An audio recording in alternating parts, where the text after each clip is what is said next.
l'abdication invisible. Tu ne t'en es peut-être jamais rendu compte, mais il y a eu un moment, quelque part dans ton passé, où tu as commencé à dire oui, alors que tout ton être criait non, pas par faiblesse ni par lâcheté, par habitude, par réflexe. Tu avais appris que l'amour se gagne avec des compromis, que pour être accepté, il fallait être utile, que pour être aimé, il fallait s'effacer. Et ainsi, tu es devenu disponible, toujours, pour les autres, pour leurs besoins, leurs caprices, leurs urgences. Tu étais celui ou celle qu'on appelait quand il fallait consoler, réparer, écouter. Ta gentillesse est devenue une monnaie d'échange. Ton attention, une ressource exploitée sans gratitude. Mais voici ce que personne ne t'a dit. La disponibilité constante est une forme d'abdication. À force de dire oui aux autres, tu as oublié comment te dire oui à toi-même. Tu as troqué ton énergie contre l'illusion de la sécurité. Tu as donné ton feu pour chauffer des maisons où tu n'as jamais été invité à rester. Et un jour, sans prévenir, tu t'es réveillé vide. Plus rien à donner. Pas de colère. Juste un épuisement profond, comme une marée basse qui ne revient pas. Tu as vu les regards changer. Ceux qui te félicitaient de ta générosité ont commencé à te juger pour ton absence. Non pas parce que tu as blessé quelqu'un, mais parce que tu as cessé d'être utile. Et dans ce silence nouveau, quelque chose s'est révélé. Ce n'était pas de la solitude, c'était un espace, un sanctuaire, l'endroit exact où tu avais cessé de jouer un rôle. Tu n'étais plus celui qui sauve, ni celle qui comprend. Tu étais simplement là, présent, vrai. Ce premier retrait, tu l'as peut-être fait avec hésitation. Un message auquel tu n'as pas répondu. Une faveur que tu n'as pas accordée. Un sourire que tu n'as pas forcé.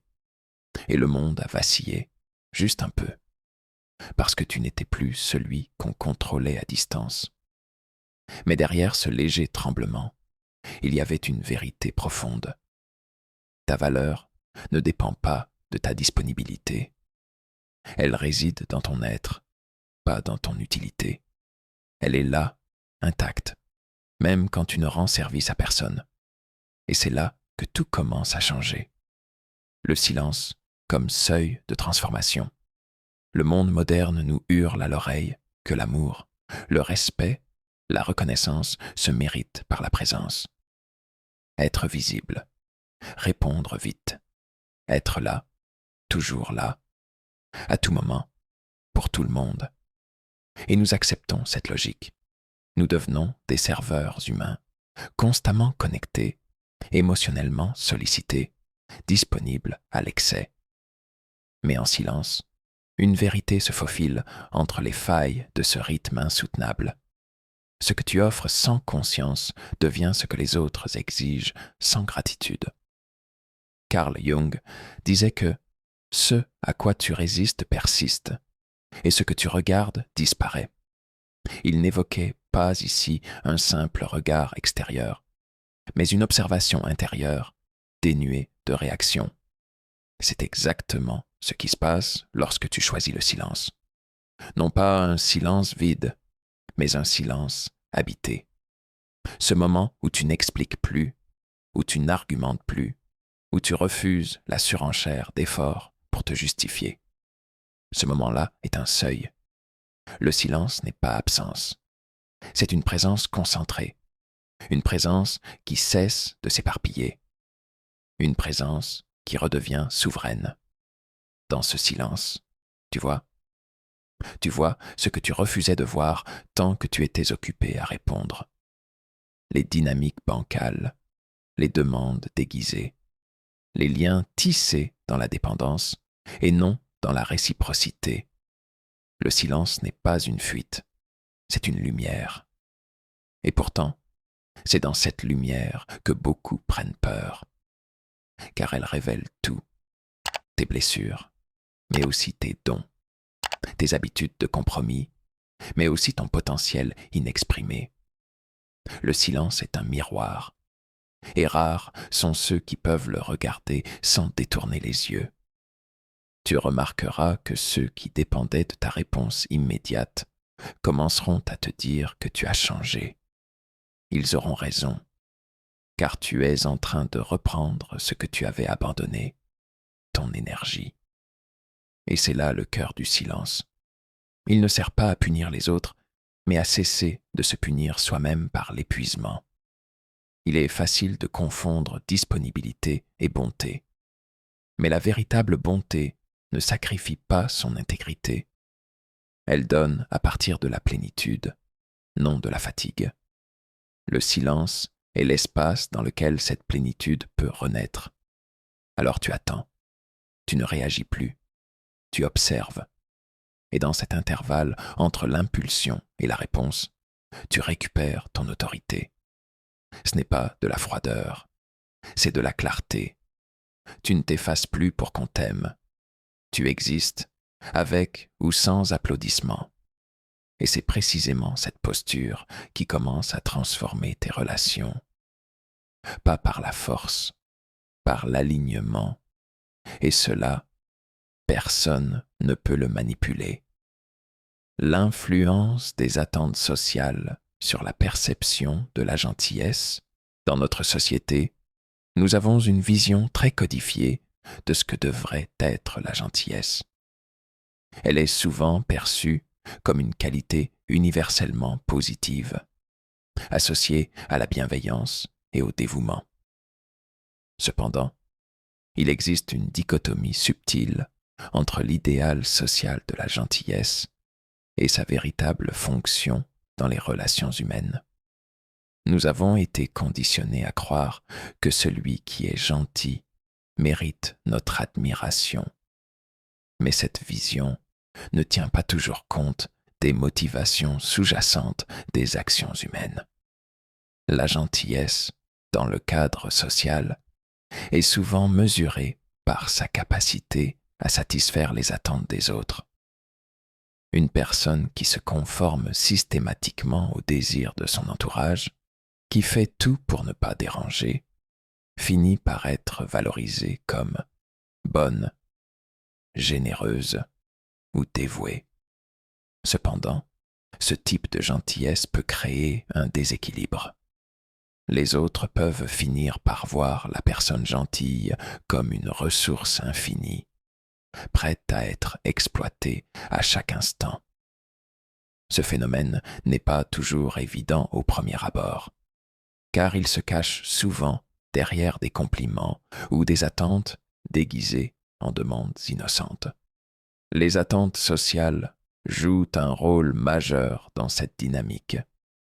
Elles imposent un modèle de comportement où être gentil est perçu comme une norme à suivre, particulièrement dans des sociétés qui valorisent l'individualisme et la réussite personnelle. Dans ces sociétés, la gentillesse n'est pas seulement une vertu, elle devient une stratégie sociale pour s'intégrer, pour éviter les conflits et pour être vu comme quelqu'un de correct et bien élevé.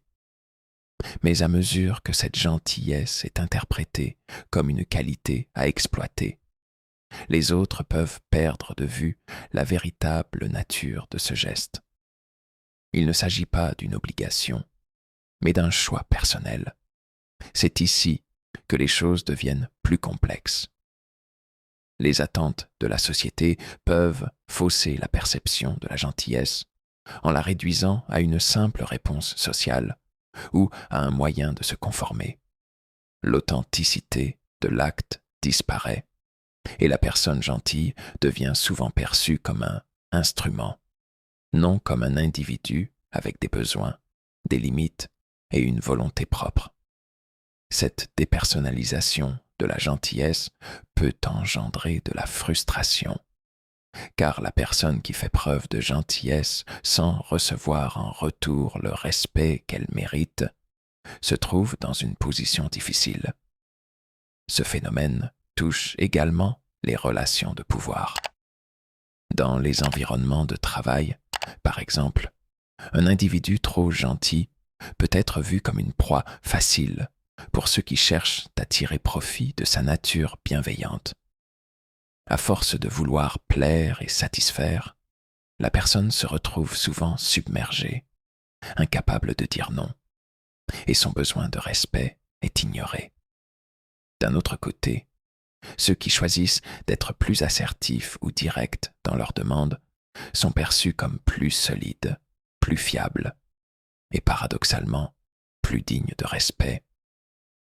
Le respect dans les relations humaines ne découle pas uniquement de la gentillesse. Il réside également dans l'estime que l'on se porte à soi-même et dans la capacité à poser des limites claires. Une personne qui est constamment en quête de validation extérieure par sa gentillesse risque de se perdre dans les attentes des autres. Elle finit par devenir une figure d'accessibilité émotionnelle, mais sans le véritable respect qu'elle mérite. La gentillesse, lorsqu'elle est désintéressée et alignée avec les valeurs profondes de l'individu, peut véritablement renforcer les relations humaines. Cependant, lorsqu'elle est utilisée comme un instrument pour plaire ou éviter des conflits, elle perd de sa valeur et peut devenir un piège. L'illusion de la gentillesse sans frontières.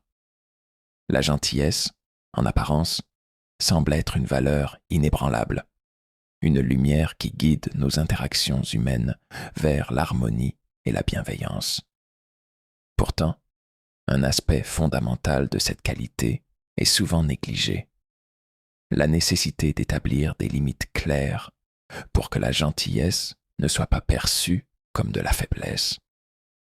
Lorsqu'une personne est trop gentille, sans définir de frontières, elle risque de se retrouver dans une position où sa gentillesse devient un outil manipulable, exploitable. La gentillesse, sans limite, est en réalité une illusion qui masque le besoin de reconnaissance personnelle et la crainte du rejet. L'idée que l'on doit être constamment gentil pour être apprécié ou accepté est profondément ancrée dans notre culture. Dès le plus jeune âge, on nous enseigne que la gentillesse est la voie royale vers l'acceptation sociale. Les enfants qui partagent, qui écoutent les autres et qui aident sont souvent récompensés. Mais à mesure qu'ils grandissent, ces comportements peuvent se transformer en attentes excessives. La pression pour rester gentil devient plus forte et les personnes ne se sentent plus libres d'exprimer leur propre volonté ou leurs propres besoins. Cela ouvre la porte à une dépendance mutuelle où la gentillesse est utilisée non pour nourrir une relation équilibrée, mais pour apaiser la peur de l'abandon ou de la solitude. Il est essentiel de comprendre qu'être gentil sans cesse, sans tenir compte de ses propres besoins ou limites, est une forme d'auto-sabotage. La personne qui se soumet constamment aux attentes des autres, qui choisit toujours de faire passer les désirs des autres avant les siens, se prive de son propre pouvoir. Cette gentillesse sans frontières crée un déséquilibre dans la relation, car l'autre partie, en bénéficiant de cette disponibilité, ne ressent pas le besoin de respecter la personne gentille. En effet, la gentillesse unilatérale devient une norme, et ceux qui en profitent se sentent moins enclins à rendre l'appareil, puisqu'ils ne perçoivent pas cette personne comme ayant des besoins égaux. De plus, cette absence de frontières mène à une forme de victimisation. La personne gentille, en évitant le conflit et en cédant aux demandes des autres, finit par se retrouver dans une spirale où elle est constamment sollicitée, mais rarement reconnue à sa juste valeur. Le manque de réciprocité crée un vide intérieur, un sentiment de frustration non exprimée qui, à terme, engendre une fatigue émotionnelle. Il est alors crucial de comprendre que la gentillesse n'est pas synonyme d'auto-effacement. En ne respectant pas ses propres besoins, une personne ne nourrit pas véritablement l'autre, car elle ne s'offre même pas à elle-même l'espace nécessaire pour se ressourcer. Cela amène à la question du respect. Le respect ne doit pas être exigé uniquement par des actions extérieures, mais aussi par la capacité de la personne à affirmer sa propre valeur. Ceux qui respectent vraiment les autres sont ceux qui savent se respecter eux-mêmes. Ce respect passe par des actes de gentillesse, mais également par la capacité à dire non, à poser des limites et à maintenir des relations où l'échange est réciproque. Il ne s'agit pas de renoncer à la gentillesse, mais d'en faire un acte conscient et délibéré, une véritable expression de l'amour-propre. Finalement, la gentillesse sans limite ne mène pas à une plus grande affection ni à plus de respect. Au contraire, elle peut mener à l'isolement émotionnel, car elle crée une dynamique où l'un des partenaires est constamment en position de donner sans recevoir. La véritable gentillesse, celle qui construit des relations authentiques, est une gentillesse qui se fonde sur l'équilibre. Elle doit s'accompagner d'un respect mutuel, de l'espace nécessaire pour que chacun puisse être soi-même, sans craindre de perdre sa propre identité dans l'autre. Le paradoxe de la gentillesse: plus vous en donnez, moins vous êtes respecté. La gentillesse, dans ses formes les plus pures, est un cadeau que l'on offre sans attendre en retour. Elle est un acte de bienveillance désintéressée, un acte de foi dans l'humanité et dans la capacité des autres à recevoir cette générosité avec gratitude. Pourtant, paradoxalement, plus vous offrez cette gentillesse de manière illimitée, plus vous risquez de la perdre en tant que valeur perçue et, avec elle, le respect qui devrait l'accompagner. Ce phénomène surprenant est un aspect obscur de la nature humaine. L'illusion que la gentillesse est un gage de puissance, alors qu'en réalité, elle peut souvent signifier une forme de vulnérabilité qui invite à l'exploitation. Les relations humaines sont fondées sur des échanges, non seulement d'émotions et d'affection, mais aussi de respect mutuel. Une gentillesse déséquilibrée, qui ne tient pas compte de l'autre personne, devient en quelque sorte une forme de sacrifice. Le problème, ici, réside dans le fait que les gens qui donnent sans compter finissent souvent par se vider, par se perdre dans l'acte même de donner. Leur bonté devient une ressource infinie, mais ceux qui la reçoivent ne la valorisent plus de la même manière. Les personnes qui sont constamment là pour les autres, qui n'émettent jamais de résistance, risquent d'être perçues comme des individus dénués de valeur intrinsèque. En d'autres termes, leur gentillesse est considérée comme acquise, et le respect qui devrait découler de cette qualité est érodé. Il est facile de comprendre ce paradoxe lorsque l'on observe les dynamiques sociales dans des contextes tels que le travail ou même les relations personnelles. Une personne extrêmement gentille peut, par exemple, devenir la victime d'un environnement où les attentes sont constamment placées sur ses épaules. Cela peut se traduire par des demandes incessantes, des sacrifices personnels non reconnus et une absence de retour émotionnel de la part des autres. Ceux qui bénéficient de cette gentillesse peuvent en venir à penser que la personne gentille n'a pas d'autres besoins, que son temps et ses efforts sont inépuisables et que ses limites n'existent pas. Ce phénomène est exacerbé par une sorte d'illusion collective qui entoure la gentillesse.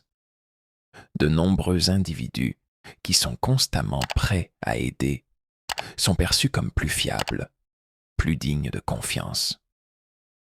Cependant, cette fiabilité ne se traduit pas nécessairement par un respect authentique. En fait, la gentillesse excessive peut créer une dynamique où la personne bienveillante est considérée comme étant toujours disponible, ce qui amène à un sentiment de déséquilibre dans la relation. L'asymétrie dans cet échange, où l'un donne sans recevoir, crée une situation où la personne gentille finit par être vue comme moins importante, car elle semble exister uniquement pour répondre aux besoins des autres. C'est pourquoi il est essentiel de se rappeler que la gentillesse n'est pas synonyme de soumission. Le véritable respect naît non seulement de ce que l'on donne, mais aussi de ce que l'on exige en retour, ne serait-ce que dans le respect de ses propres besoins. Ceux qui réussissent à naviguer dans les eaux de la gentillesse sans se perdre dans l'illusion de l'épuisement sont ceux qui savent poser des limites claires. Ils ne permettent pas à la gentillesse de devenir une faiblesse, mais en font une expression de force. La gentillesse, lorsqu'elle est authentique et accompagnée de respect pour soi-même, n'entraîne pas une perte de pouvoir. Au contraire, elle en devient un symbole. Le respect ne peut exister sans une forme d'équilibre. Ceux qui ne demandent jamais rien en retour risquent de perdre leur place dans l'équation, car l'autre partie de la relation peut ne jamais ressentir le besoin de rendre ce qu'ils ont reçu. Pour que la gentillesse soit véritablement respectée, elle doit s'accompagner d'une conscience claire de ses propres limites et d'une capacité à reconnaître quand il est nécessaire de dire non. Ce paradoxe, où plus vous donnez et moins vous êtes respecté, souligne la complexité des interactions humaines. Mais dans ce défi se cache aussi une invitation, celle de réévaluer la manière dont nous offrons notre gentillesse et de trouver des moyens de la maintenir comme un véritable échange équilibré. La gentillesse authentique n'est pas une faiblesse à corriger, mais une force à canaliser. Elle devient puissante lorsque vous l'exercez avec conscience, discernement et respect de vous-même. Vous n'êtes pas sur cette terre pour être utilisé, mais pour être honoré dans ce que vous donnez. Apprenez à poser vos limites, et le monde commencera à comprendre la vraie valeur de votre présence.